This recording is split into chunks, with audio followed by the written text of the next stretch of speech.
The Mountain Press issued a warning on Saturday morning's edition, snow's coming. Well, how much that fell surprised everybody in the east, the south, and some in the west.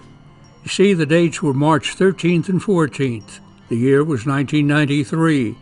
Sevier County recorded one of its worst snowfalls ever. Well, the blizzard of 93 started out with it pouring the snow, and there was lots of wind. My father, during World War II, had been stationed in Iceland, so he started out with a snow shovel, and he'd go out about every 30 minutes and take a pile of snow and pile it up around the edge of a trail. And he got a trail to the basement and to the wood pile, and he kept that maintained. And he went all day, and I said, "Daddy, why don't you quit and let it all pile up and then go out?" And he said, "It's harder to lift that way."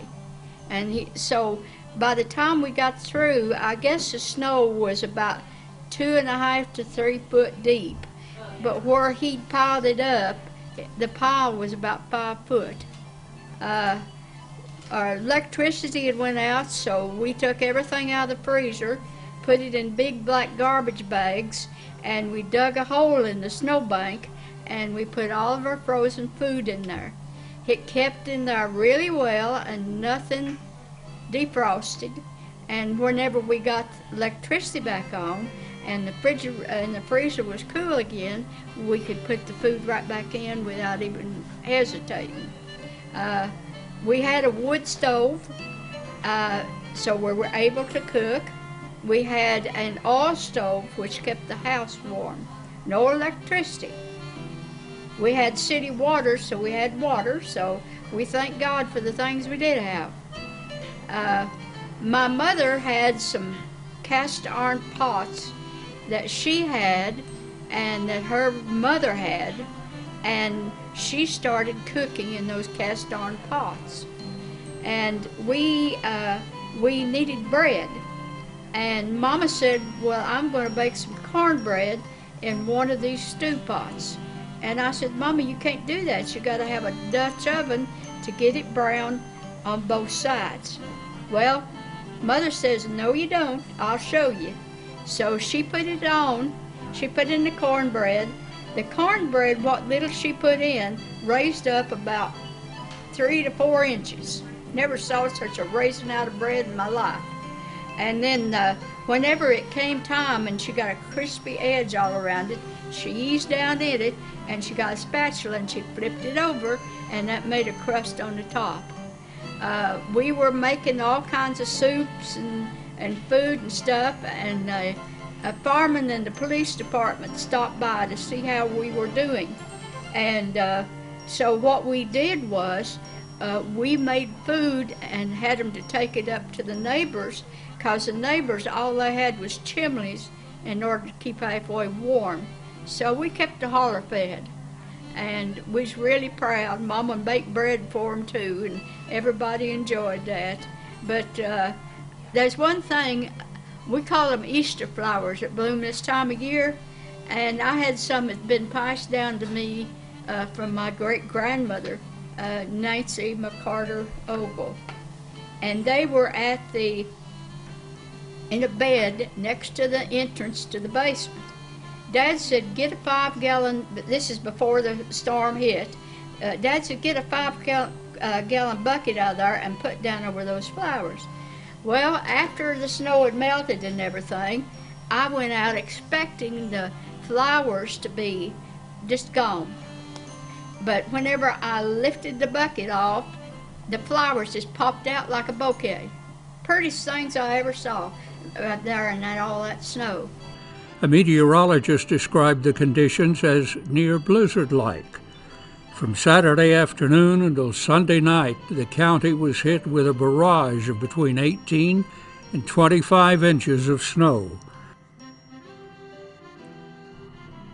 It's fortunate that no one was in the building of this storage facility when it collapsed. Fortunately, the electric company was able to continue its operations and restore power, albeit it took time. It was a crisis, and Sheriff Don Ogle, Sr., requested the governor call out the National Guard. People were not only without power, but many were stuck in their vehicles, unable to move in the snow, and those in outlying areas had no way to get help. Getting food was a problem as well. Emergency shelters would have to be set up. Schools closed. And at the end of March, I was going to be turning 13, and so part of my birthday was I was going to go and spend the night with my best friend at the time. And so I packed a bag, and after school I rode to her house on the bus, and we got off and we had a good evening. We went out and had Little Caesars pizza, and then we came home and probably played some games and had some fun, and then we went to bed. Well, the next morning when we woke up, it was snowed in. We couldn't get out. We did not have electricity, however we still had phone, and so I was able to call my mom and Dad and explain the situation, but they had explained to me that they could not get to me because of the snow.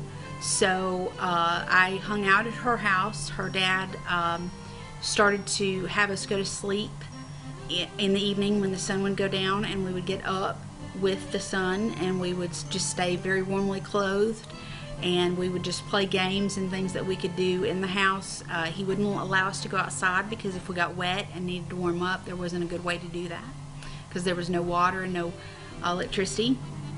And after about 3 days, we lost phone service, and that's when my dad and grandfather said enough is enough, and they were coming to get their baby girl. And they loaded up in a truck and came from Old Knoxville Highway to Allensville, and that normally would be about a 20-minute trip.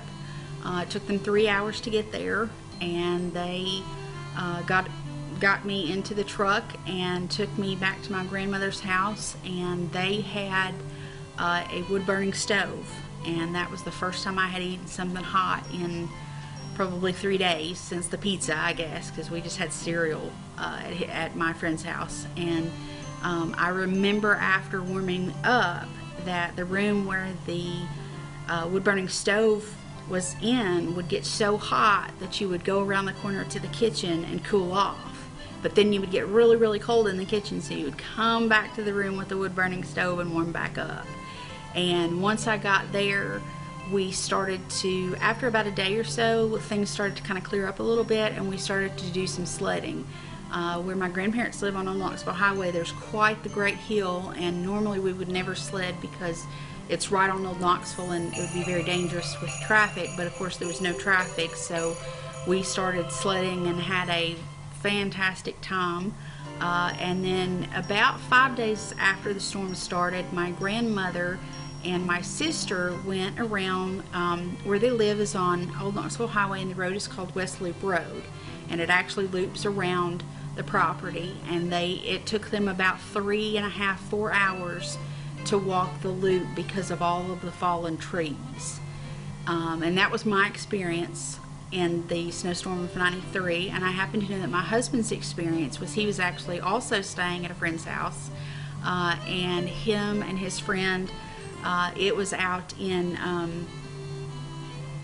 off Gis Creek and Ridge Hollow Road, and they spent 3 days on a four-wheeler with a chainsaw trying to cut their way out of that holler because it was so full of dead fallen trees from the snowstorm. So that was our experience with the snowstorm of 1993.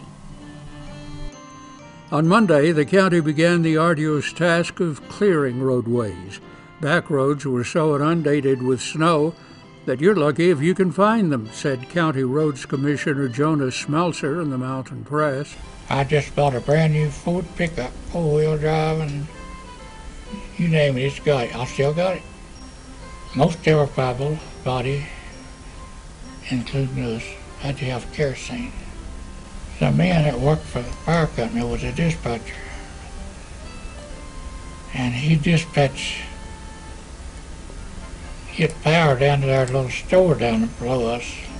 So I'd go down and get my neighbor's cans and mine, and I could get that four-wheel drive, and It had low four-wheel drive and all I needed. I'd go down there and fill all our cans up and come back and deliver them. And I'd done that every day or two or three till we got our power back on. So I love that old truck. I still got it. It looks good. It still runs. Yeah. The county had set up the Sevier Community Center as its main headquarters for emergency shelter. 60 stranded people spent Saturday night there. But Sunday, that number had swelled to 200. Fire and rescue and police were still struggling on Sunday night to find families that are still stranded. I don't remember too much about it. I know I stayed in. I was working at Tentec, and my floor lady's son came by and picked me up and took me to work and then brought me back of an evening. I did not move my car the whole time that snow was on the ground. I stood on the front porch and took pictures, and I shot, where I live, I shot pictures down toward the children's home. And then across the road from me where the McCarters lived. They had sold out, but there was a set of apartment buildings there. Took pictures around to the side of the house where you could see the depth of the snow. Oh, my electrician, if it went off, it wasn't over 15 minutes because I'm on the same circuit with the police department and at that time the hospital. 911, we were all on a special circuit. Sheriff Ogle said that the county was a war zone. Great Smoky Mountains National Park personnel began a prolonged busy period search and rescue for hikers, hunters, campers, all stranded when the snowfall began late Friday night.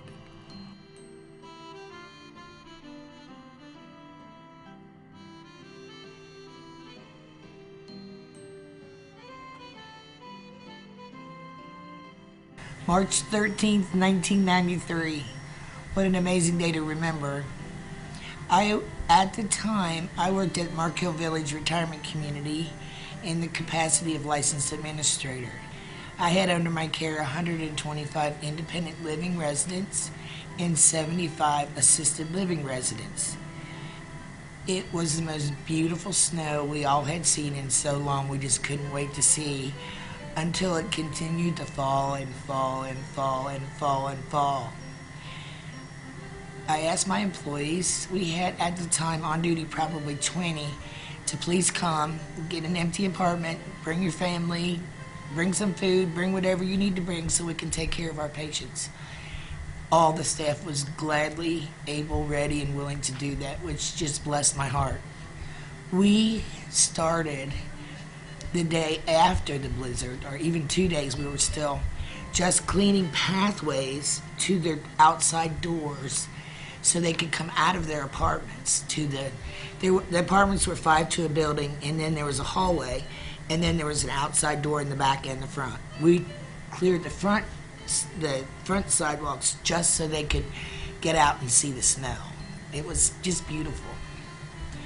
Along with the days that it took us to clear those sidewalks, we spent many hours making sure the residents had food in their apartments, making sure they had a hot meal, making sure they had their medications, making sure they had adequate contact with their families so that their families wouldn't worry about them. It was a combined effort, but it was just one of the things that I had never ever done as an administrator, but it was something that needed to be done, and we all did it, which was just fun. We had a tea party in the main dining room for all of our assisted living residents, and it was a snow party, and we did snowballs and ice cream, and it was just, we had fun. We tried to make it light and positive so that people weren't worried and afraid that they'd never get out again or not get their medications or all those things.